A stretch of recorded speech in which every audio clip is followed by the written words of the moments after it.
নমস্কাৰ ৰাইজ, বহুত দিন হৈ গ'ল একো এটা ভিডিঅ' দিয়া নাই। মন বেয়া আছিলে, গোটেই অসমবাসীৰে মন বেয়া। আশা কৰিছোঁ জুবিন দাই জাষ্টিচ পাই যেন। বাকী বজাৰলৈ গৈছিলোঁ জলকীয়া কিনিবলৈ। ডাঙৰ এটা অৰ্ডাৰ পাইছিলোঁ। আপোনালোক প্ৰায়ভাগৰ চিনাকি যোৰহাটৰ চন্দ্ৰাণী পাৰ্লছৰ অ'নাৰ টুকি আণ্টিয়ে অৰ্ডাৰ কৰিছিলে জলকীয়া আৰু সৰিয়হৰ আচাৰ।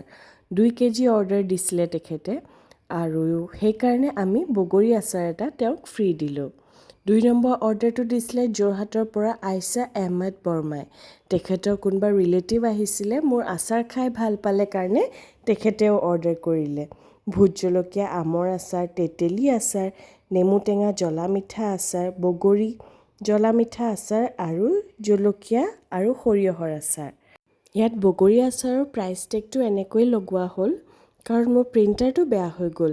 যিহেতু প্ৰিণ্টিং এণ্ড অল চব মই ঘৰতে কৰোঁ, নতুন প্ৰিণ্টাৰ এটা অৰ্ডাৰ দিছোঁ, আহি পাব আৰু। কিন্তু তাৰ আগলৈকে এনেকৈ মই দিম ষ্টিকাৰ লগাই, বেয়া নাপায় যেন। তেখেতকো আমি মিক্স ভেজ আচাৰ এটা ফ্ৰী দিলোঁ, যিহেতু এটা ডাঙৰ অৰ্ডাৰ দিছে আৰু ফাৰ্ষ্ট কাষ্টমাৰ হয়, সেইকাৰণে এখন থেংক ইউ কাৰ্ড। 3 নম্বৰ অৰ্ডাৰটো দিছিলে মোৰ ভণ্টি এজনী পিংকি। তাই মেংগো মিক্স ফ্লেভাৰ আচাৰ এটা দিছিলে। 4 নম্বৰ অৰ্ডাৰটো দিছিলে একে ভণ্টি এগৰাকী অংকিতা। তাই দিছিলে ভোট জলকীয়া আৰু সৰিয়হৰ আচাৰ আৰু বগৰী আচাৰ। সকলোলৈ বহুত বহুত ধন্যবাদ।